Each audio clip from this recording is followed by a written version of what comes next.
So thank you very much for the opportunity to be here, and I'm very glad to talk. And I will talk about creativity, but since this is the first talk of the School of Education, I would like to give you a snapshot of what we are doing in the School of Education and what kind of projects we are working on enhancing students' creativity and contributing to education. So the School of Education is quite new. What we are doing is we have a doctoral program and then also teaching students who are becoming teachers. But most of the time we are doing education research. Currently we have about 25 PhD students who are working on different topics. And I will introduce some of the projects which my students are doing. Many of them are here. So I started as a mathematician, and then I went to Cambridge, and I was leading the doctoral program, or the educational research program in Cambridge. And this program, what we developed here, is based on the Cambridge Educational Research Program. So we are starting how to design an educational research project, how to ask questions, how to collect data, how to analyze data, and so on. My colleague here from Cambridge today giving a workshop on design research. So we are working on educational research, and we also developing educational technology.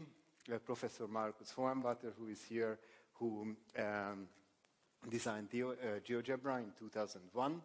And GeoGebra is a mathematical software which become a widely used software all over the world.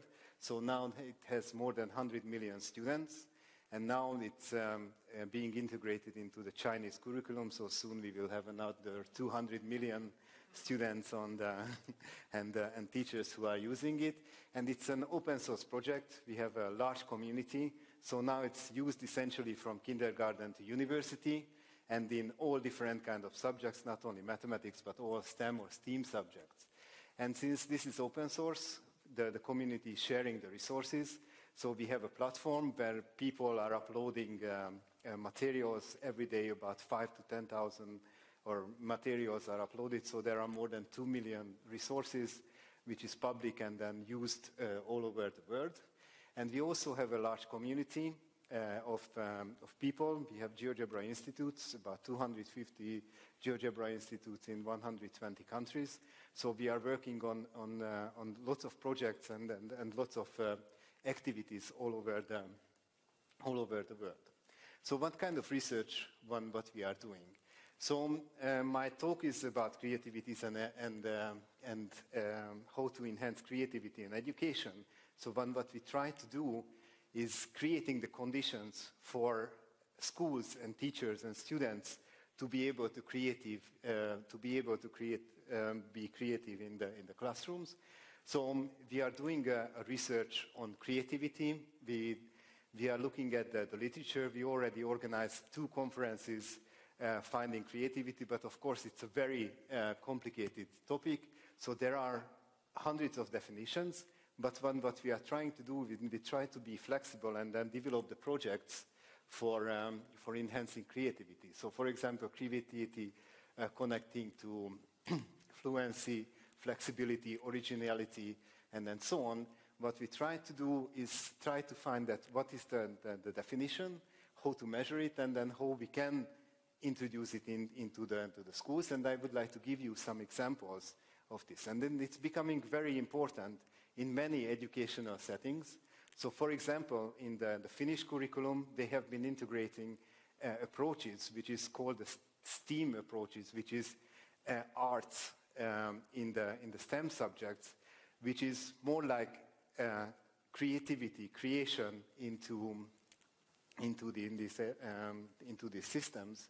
But also what is very interesting that the Korean and the Taiwanese curriculum is changing to enhance this kind of creativity. And also in Korea, the government recognized that without creative students, it's very difficult to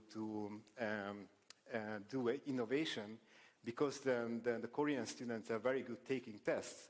But when they are going to these companies and then they develop innovation, then this is missing. So arts, meaning creativity, creation, innovation is being in the curriculum.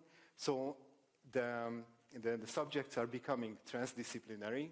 So if you heard of Finland, then the schools are not having different subjects, but they have different topics, and the teachers are working together on some topics, and then enhancing these transdisciplinary approaches. So what we try to do in the doctoral school is creating the conditions, the pedagogies, the technologies to enable the development of creativity and innovations in the classroom. So I will talk about 3 different kinds of innovations in which we try to do, and then give some of the projects what we are doing. So for example, for GeoGebra, we started as a desktop software, but now most of the education and technology and tablets and phones, we try to look at that. How do we design materials for learning activities on different mobile devices? We created social media platforms. So in that case, then the students and the teachers can communicate. So it's a social media platform very similar to Facebook or Google+, when the students are working on mathematics or STEM topics, and then they can communicate on this way. We also try to rethink that what is the electronic textbooks. So most of the electronic textbooks are just copies of paper textbooks, but it would be possible that every student or every teacher can have their own textbook. So we have a book editor in which could create textbooks for the students. So there are tens of thousands of these kind of books available to use or to be composed on the project. We work on online collaboration, so collaboration in the classroom and beyond the classroom is important. So we work with Ben Gurion University and some people in MIT to develop these online collaboration platforms. And then also Johanna, one of our PhD students, is working on how do we enhance online collaboration, and then how do we create better tools for students to do this.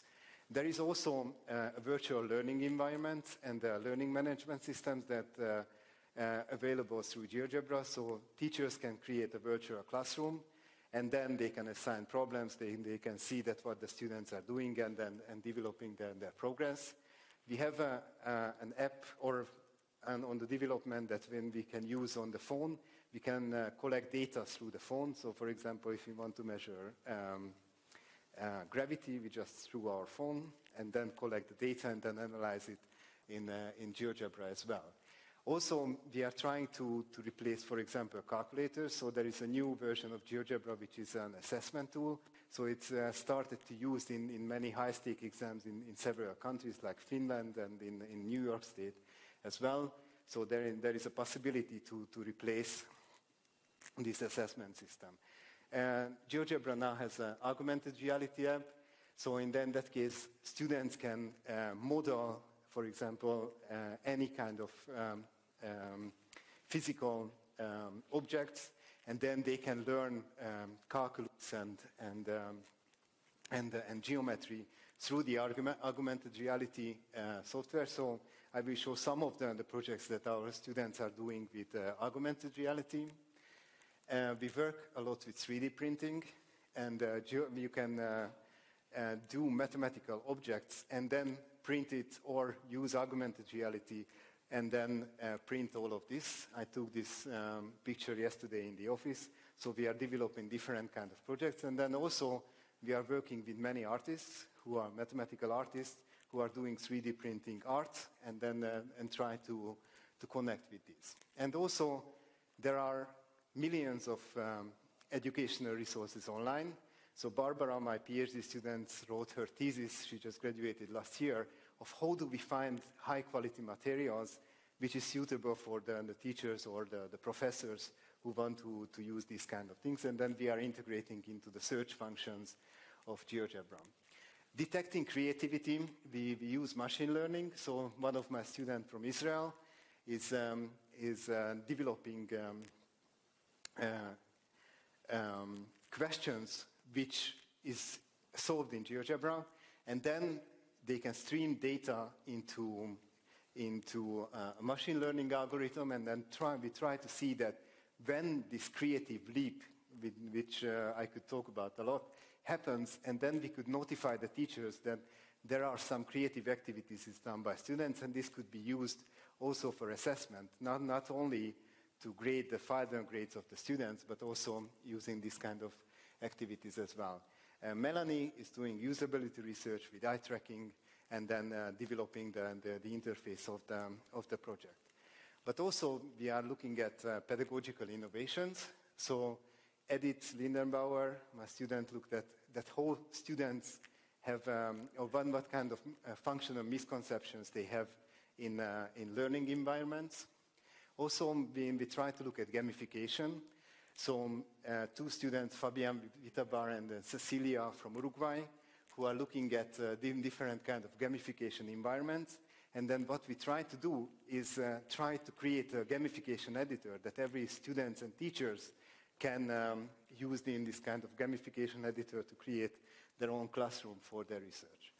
We look at flipped classroom. Robert is looking at how we can go beyond the flipped classroom environment from videos, and then how to train the teachers. Stephanie is looking at inquiry-based learning with augmented reality in flipped classroom environment. Andreas is looking at how we can use augmented reality teaching in Austrian classrooms. And we have a new student from Egypt who is looking at how physical and digital, or physical and augmented reality applications could be used for teaching.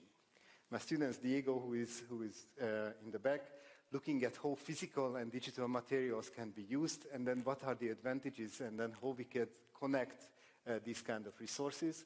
So we develop games for in these kind of activities, which could be physical and digital games. We use lots of 3D printing. So for example, we look at digital manipulatives, or we just run a workshop of personalizing mathematics. So students take their own pictures and then doing some rotations and print in these kind of vases. Or we have a project which is dividing the cube into equal volumes. So there are infinite many solutions. So we can do it digitally, and also we can do it with 3D printing. So we look at tessellations in 3D, and then also in 3D printing. Renata, who is here, is looking at augmented reality and then 3D printing together. And we have two students who are working with blind students. So they are creating pictures, or using pictures, and then developing pictures of 3D printed pictures. Then the blind students can learn, and then how we can transfer it into the educational environment. My other student from Brazil, Eduardo, is looking at board games on the table, and board games in physical spaces as well. And Natalia from Serbia, who is also here, is looking at origami and how to connect origami and coding. So we are doing origami and then modeling it in GeoGebra, and then also programming it in Scratch. Bea is here from Iceland. She's looking at silent videos that students are creating silent videos, give it to each other, and they are becoming kind of YouTubers to notice these kind of videos. Julia is here. She's working on mathematical memes, and it's very interesting to see that how we can use this kind of mathematical memes to teach very complex mathematical concepts. And new student who is doing robotics. Another student who is coming here is looking at music and mathematics, composing music, and then learning algebra through music. Clemens here, who is looking at deliberate practice. My other student, Martin, is looking at big data visualization, and then how to connect it sustainable development with Gapminder and with GeoGebra, and then using this kind of stimulations. And Sarah is here looking at give to students and how we can use this kind of work. And our colleague, Barbara Sabitzer, is looking at this kind of things. And then also we are looking at policy, but I think I just skipped some of the slides. And I would like to give you some ideas of what kind of events. So we are always participating in Ars Electronica Festival, and in the summer we are organizing the Bridges Conference, which is including about 300-400 artists and mathematicians, and we organize the GeoGebra Global Gathering, and we are honored to organize next year the Mathematics Education in the Digital Age by the ERMI here. So what is the message? That we are doing lots of things, so this is some of the activities what are doing, and it would be very good that if you are interested in some of these, it would be very good to collaborate with you. So thank you very much.